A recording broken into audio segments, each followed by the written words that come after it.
You guys requested it, so of course I had to deliver today. But hello, what is up everybody, Blades for here, and today I have for you guys another video of freaking Persona 5X. Inside this video, guys, we're going to be going over the Marian build, whether it comes down to her best teams, her actual best build in general, or just what absolutely she can do. So I'm going to have timestamps below for all of you guys who actually want to go ahead and see certain things about this build guide. But without further ado, let's jump straight into the video.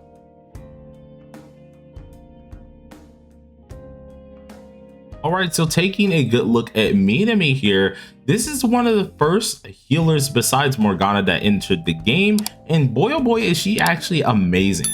This is a blessed healer that kind of changed the game a decent bit, was at least a different banner, but ended up going into the standard banner as well. We're going to take a good look when it comes down to her passives, or at least her awareness dupes, and should you dupe out this character. I'll be honest with you, eventually you'll dupe out this character because once again she is a standard banner character, and I'll be honest with you as well, this is actually a really good character to lose your 50-50 to. I'm not gonna lie. She's really good in general when it just comes down to that overall heal, and she can provide some crazy buffs with her awarenesses as well as her regular old buffs that she has inside of her kit in general. So for example, if we go ahead and just take a good look when it comes down to her first one, we're going to do this as usual. So we do the A1, the A3, and the A6, because of course 2, 4, and 5 are mainly just boost on highlights or either boost on actual skills. So with her A1, you guys can already see it with overflow heals, which is if you're maxed out on your healing and you're just healing in general, you will end up getting yourself a 20% penetration buff. Now this is also named like defense ignore if you have my translator as well, or at least the translator that I have that's not updated currently. This gives you a 20% penetration buff. This makes her absolutely amazing for whoever she's pairing with, which is why this is kind of crazy to have on your team no matter what. Minami at A1 becomes a huge help for no matter what team you're on, and not only is her heals absolutely sustainable, but just having this A1 makes her actually formidable. Now with her A3 called Nursing Diagnostics, her healing blessing actually will not only heal just her own companion, which usually only one companion, but now it heals one extra person. While also doing this, she's able to increase the healing effect by 20%, and actually this is going to be something that you're going to be able to use whenever like some of your phantom thieves are at that lower 50% health. So pretty much kind of how Morgana is able to proc more healing on his 50% health, she does something similar but better. And I actually really do like this as well, because her healing's already stupid strong, especially once we get down to breaking down her artifact set. You will understand exactly more why it's ultra strong. But with that ultra strong healing, you're actually able to add on one extra companion with this if you do have her A3. And I'll be honest with you, once we do get more characters, like if you're done duping out like Ren or something like that, this character would probably be the best thing to dupe out, just because healing is amazing and just the A's in general for her character is absolutely insane. Now for my whales out there, the only people who should probably have this girl A6, you're actually able to immediately revive a companion when they die with 40% of their health. As well, you can get the additional maximum life that is going to be on Minami herself. So the more HP you have on there, you get an additional max life of that plus the 1200 additional. This will all go to that character that got down and they'll immediately be rezzed. Yes, sure, it's only one time, but I mean like, hey, technically you're only getting off freaking Morgana's ultimate one time anyways, because it does take a while to get that highlight back. So I mean, pretty darn good, especially when it comes down to her passives and her awarenesses. Should you dupe her out if you get the chance to? Heck yeah. But with that in mind, let's go ahead and go to her skill priority next.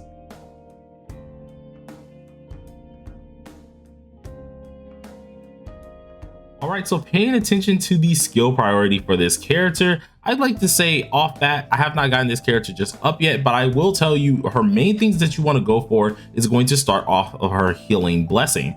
Now, the main reasoning for this is because not only is it a single target heal that also can provide you a decent buff, but alongside of this, you're actually able to get yourself a mana effect. Now, as we said earlier with her kit really does at least well-rounded with this mana effect buff. The reasoning for this is because her main deal, which is going to be Spring's Gift, which we'll talk about next, utilizes those mana effect buffs, and that will utterly help you get the most for your buck when it does come down to actually AoE healing and getting those huge old buffs. This is the first thing that I would say a lot of you guys want to go ahead and do, because at the end of the day, she is a healer. We want to try to trigger as much as that overflow buff as possible to make sure we're getting the most for what we can have. And then of course, be able to stack up those mana effects in order to utilize our third skill being Spring's Gift. This is of course just my opinion when it does come down to this. I have decided and actually looked at other people's enemies, and it seems like a lot of people use this first, and then it's kind of muddled when it comes down to these two skills being the next ones. But this is definitely the one you want to get up first as your main skill priority, and then we can go from here. Now, going to the second thing that I feel like a lot of you guys should prioritize, I would say is going to be Spring's Gift. Now, instead of Suzerain Revelation here, where you do get a bless effect and a mana effect, I feel like this one's way more useful because of course, she is a healer at the end of the day. She's meant to really just keep us healed. She's meant to give us those nice old buffs. And I feel like if that is the case, this would probably be your best bet, at least to go for your second upgrades. Now, reasoning for this is because you're already healing your entire team. This heal is actually no joke. It is a really, really good heal in general. And it also can give you a really good buff as well, seeing that you're consuming your mana stacks for this said thing here as well with this. I feel like this is what you guys would like to go for. It may only last for 2 turns with the actual bless effect and things like that, but with this in mind, you can actually keep your whole team sustained, and it will be very, very helpful in the long run. Now, the last thing, of course, if you want to, you can go ahead and get Suzerain's Revelation up before Spring's Gift, seeing it does offer a mana effect for Spring's Gift in general. But I would say definitely try to focus your healing ones, being this one most prioritized, this one being the second prioritized one, and then Suzerain Revelation being your third. Mainly just because this is mainly a DPS hit, although you are getting yourself a bless effect, which can passively heal you and maybe actually help you out in some of that overflow bonus, who knows. But although you're getting that actual damage, at the end of the day, she is not meant for that damage. She's mainly meant just to be that sustainable healer. So I do feel like this one is less priority on the list. Same goes with the combat skills, but it's kind of iffy when it does come down to that. So 1, 2, 3, and then 4, or you can go ahead and have this one as 3 and this one 4. It's kind of up to you with these last two, but it can be very, very much so swayed. But anyways, when it does come down to these skill priorities, that's why I believe on those. And let's go ahead and get into the weapon options.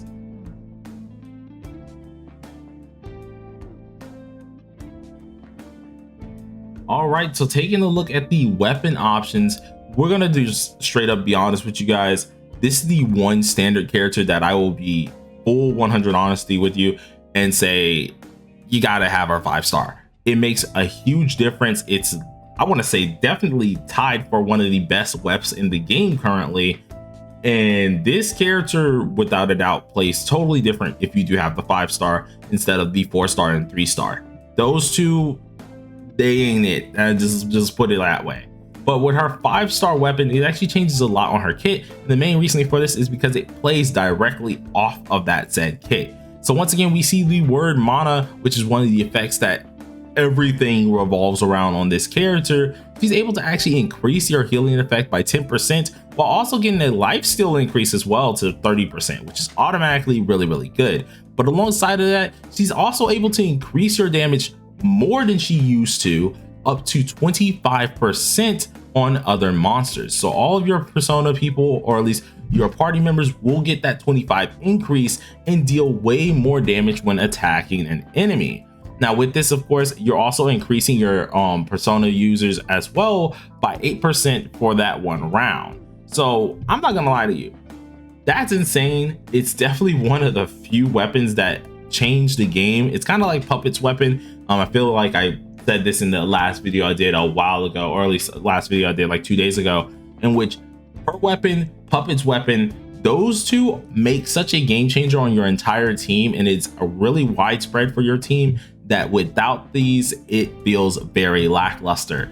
I would like to say this weapon is insanity, especially if you do have dupes on it. As you can tell, if we go ahead and go from 0 to 6, instead of that 25, we now have the 49%. Instead of 30%, we now have 57%. Instead of the 10%, we nearly have a whole 10% jump on just her healing effect. And the list just goes on.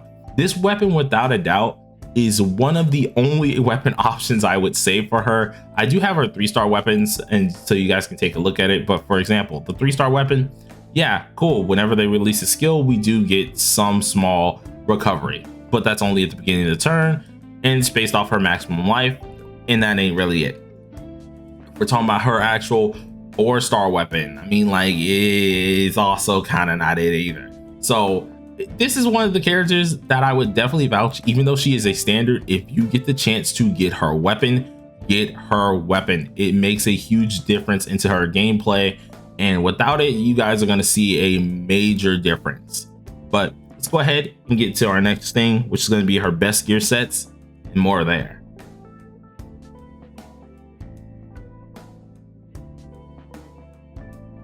All right, so going ahead and taking a look into her gear set, we're going to be taking a look at the Love set, as well as the Faith Arcana card being her best set here. Now, the reasoning for this is because you're able to actually increase your healing effect while also being able to increase your healing effect if a person is at 50% life. This is also going to be increased from a 9% and a 23% with this set effect, and really will hone in on most of her kit. Now, with the Faith Arcana, of course, getting that extra buffs for having the full set and the Arcana card itself, you're able to get you more maximum healing boost based on the amount of life that she has. As long as it's 800 more life, you're able to get you 1% extra. Now, this can go to a maximum of 20% and really does make a huge difference when it comes down to what she's able to utilize in the long run. So I would definitely say this is the set that many people are probably using, if not everybody should be using. And without a doubt, this does wonders for her. Now, I'm currently using my Morgana set, so do not take the main stats or the substats I have on currently seriously. I'll be telling you exactly what you need to use, so please do listen. Now, when it comes down to with the Sun card, no matter what, this is always going to be an HP main stat. That is what you want to, of course, have. No matter what, every character should have this. If you somehow have something else different on the Sun, I don't know what game you're playing, but obviously it is in Persona 5 X, so get up out of here with that. But HP as the main stat. When it comes down to the Moon, you want to have healing boost. When it comes down to the Star, you want to have more HP as well. Yes, that is correct. And then with the Planet, you either can have HP or you can have speed. I would highly suggest speed unless you have a really good speed substats, then you can use HP. That's the only reason you would be using HP for her or at least for her 4th main stat, is if you have that actual speed increase ultra high. Now, the main reasoning for this is because you want her to be in front of your main DPS. You want to make sure you're getting those buffs on all of your like DPS related characters. So like if they're full health, you heal, they get that penetration bonus. That is what she is really good at, giving you that extra damage that you really do need to pretty much just conquer whatever you want to do. So her main card, if you don't feel like being ultra picky with substats, make it speed. If you are really ultra picky with your substats and you have a lot of speed, of course, you're outspeeding your DPSs, then you would go ahead and use HP, overall helping out her kit. Now, coming out to the substats of things you guys would like to go ahead and actually have.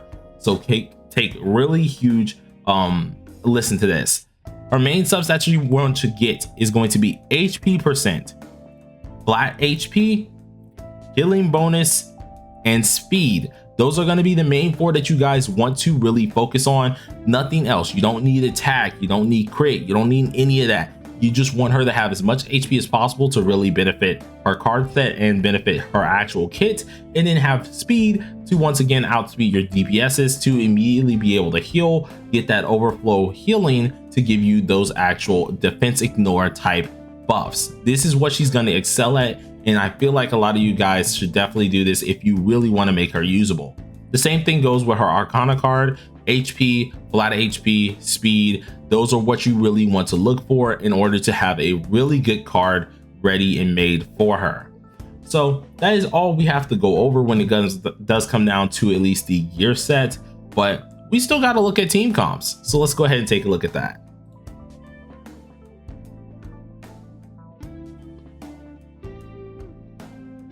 All right, so taking a look at different team comps with this character, I'll try to be honest, you can kind of slap her into any team as long as they do need to dispel some buffs as well as they need healing.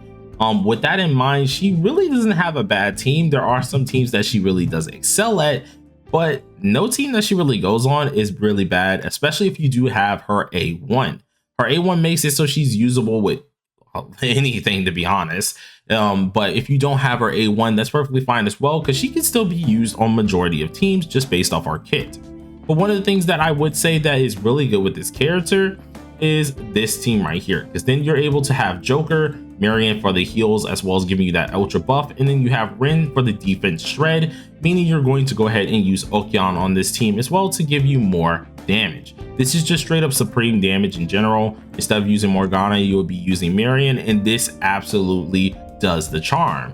Now when it does come down to at least Wonder, you could very well use him as like more of a support character, and which is what I usually do.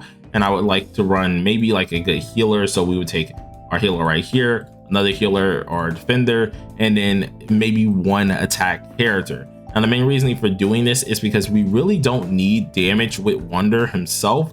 We just need to make sure they stay full health in order for her to get off her overflow and deal as much damage as possible. Now this is another team that she's technically good with.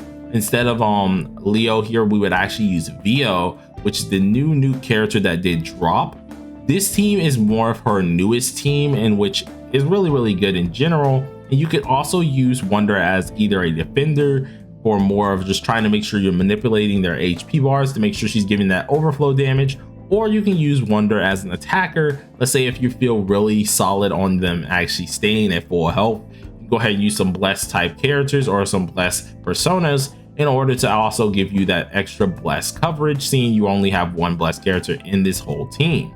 This works out very well. Heck, once again, this character can go with pretty much anybody. So if you wanted to, let's just make this team real quick.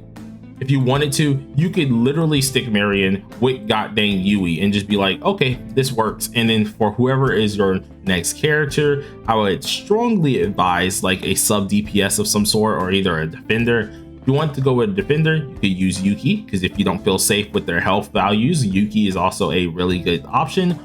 Or if you don't need the defender, let's find the girl. We can use Closer and something like this, because then you have your DPSer, your healer, your sub DPS, and just make sure they're all going to be slower than Minami. Minami, no matter what, has to be faster than every last one of these characters, and that is how you will get the most bang for your buck. Best thing for her as well is going to most likely be Okyan, because you're just going to be manipulating a lot of damage. But if you do feel like your team needs an extra bit of defense, go ahead and slap Puppet in here, and it does work just like a charm. Once again, there's not really a bad team for Minami. She kind of just fits into any team really if you are lacking some of that extra sustain, and she does make it known. But without further ado, you guys, hopefully you guys enjoyed the video. Hopefully it was very helpful. I know a lot of you guys actually requested this here, and you've been waiting for quite some time. I've actually had a thumbnail for this like done for ages. I just never got around to making the video, but in the poll, a lot of you guys actually requested Minami, so ended up doing it for you all. The next one is going to be Puppet, and we're going to try to get more of these build guides out for a lot of you guys very soon, because I know you all do like these build guides in order to know how exactly you need to work your characters. But without further ado, enough of the yapping. Hopefully you guys all enjoyed it, but till next time, peace out.